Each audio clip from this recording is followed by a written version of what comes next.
Former Vice President Joe Biden's loss of his son, Beau, had a big impact on his personal and political life.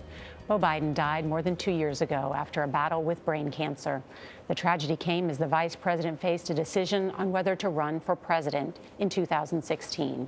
In his new book, Promise Me, Dad, A Year of Hope, Hardship, and Purpose, the elder Biden chronicles that momentous and challenging time. We welcome Vice President Joe Biden to here in Studio 57. It's so nice to see you. Great to be back with you guys. Thank you. Nice to have you. We're going to talk about the book because it's such a terrific book and Beau's legacy as well. But I want to ask you first about the big political news. Doug Jones, the Democrat, winning in Alabama. What message does that send? Sends a message that not only do they reject all that Luther Strange stood for in terms of his attitude toward women, but Roy Moore, Roy Moore. I mean, excuse me, Roy Moore. But it also, Doug talked about the issues he cares about. I've known Doug since he was in law school. He worked with me. I went down and campaigned for him, and last night. Have you talked to him? Yeah, I did. Since the victory, what? I talked to him 3 times yesterday. Oh, right. What did he say? Because he was so giddy. Well, no, he's over the moon, nice he's really anxious to get to work. If you notice, last night he talked about children's health care. You know, with all his excitement, he didn't go after Moore. He talked about children's health care. And this is a guy who was a serious guy, a great prosecutor, a man of great integrity. And, he also said something very interesting, I thought, Mr. Biden, at his victory conference. He said, what happened in Alabama shows that we can be united in this country. That's right. Do you think it will send this message to the rest of the country, both Democrats and Republicans? Well, I think it is. And I think probably some of the happiest people in America today are the Republicans in the Senate. No, I genuinely mean it. No, we talked about that earlier. Mean it. Explain what you mean by that. Well, what I mean by that is that the divisiveness that was caused within the Republican Party by Bannon and all the sort of bile that comes out of the administration, that it's just, and I know the majority of those members of the Senate and Republican side, and they're decent people. They're not comfortable in this territory. Did you give him advice in one of these 3 phone calls? Well, I gave him advice early on because he called me. I mean, he was a young man when he started working for me and helping me, and I've been so damn proud of him, the way he prosecuted those cases. They were 50 years old, and he's really a smart guy. So my advice, and he didn't need it, was focus on the issues why you want to be the United States Senator, what you're going to do for Alabamians. And if you notice, the bulk of what he did was that. And last night, instead of taking the victory lap like a lot of Democrats might have wanted him to do, go out and say,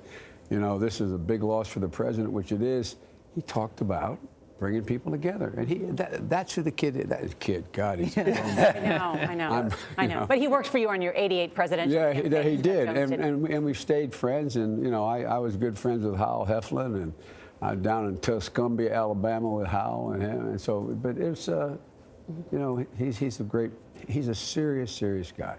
You used to tell a story about when you were a kid entering the Senate, and Senator Mansfield said to you, look around at all these senators, somebody sent them here, and to find the good in them. Is that still possible in politics? Yeah, it's necessary. It's absolutely, positively necessary. But, you know, the way we've gotten, because of gerrymandering, unlimited spending in campaigns, I mean, we've gotten to the point we don't know each other. We don't know one another. When you know somebody has had prostate cancer, or they got a child with a drug problem, or they have, no matter what their position is on the issue, it's not one you start off disliking them. You actually have a connection. And these guys don't. Real quick story. I used to go up, you know, every time we'd be in trouble in administration, I'd go up and talk to the members of the Senate. I went up to the Senate dining room, the private dining room. We all used to get together and talk, Democrats. It's gone. There's no tables there anymore. There's no place to sit and eat. It's a metaphor for just how different things are. Do you see anything in this Trump administration, in the Trump White House, where you can say, you know what, they're doing a good job on X, Y, and Z? Well, I do think they're doing a decent job at the UN with regard to North Korea.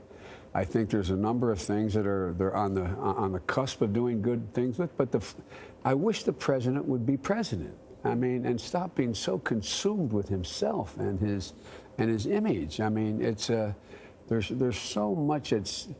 I guess the thing that bothers me the most, Gayle, is that America has always led by the example, not of its power, but the power of its example.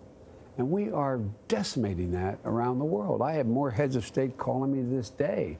What's, explain, what's this about? So I don't know. I think there are a number of things that could be worked on together. And even those where there's bitter disagreement, like the tax bill, there's no need to be so personal and Did you happen to see Speaking the of New York personal- Times piece about how the president spends his time? if that's true, it's really sad. I mean, it's just sad that someone would view everything in terms of a reality show and everything in terms, and say that. It's hard to believe to me that he says that to somebody, but the idea, this is not about Donald Trump. It's about America. It's just, well, I've never seen anything quite like this. You write about so many things in this book, including your son, Beau. And you also talk about teaching your granddaughter in the face of wrongdoing that, quote, silence is complicity. That's right, it is. We now have 100 congressional Democrats that are calling on to investigate President Trump's alleged sexual misconduct. Do you think there should be an investigation? Yeah, look, these women deserve to be heard. I wrote the Violence Against Women Act a long time ago. I'm not talking about that, but I had a provision in it that was struck down by a conservative court. It provided for a woman to have a civil cause of action if she was harassed or abused, so she didn't have to count on the legal system to take her case. It was struck down.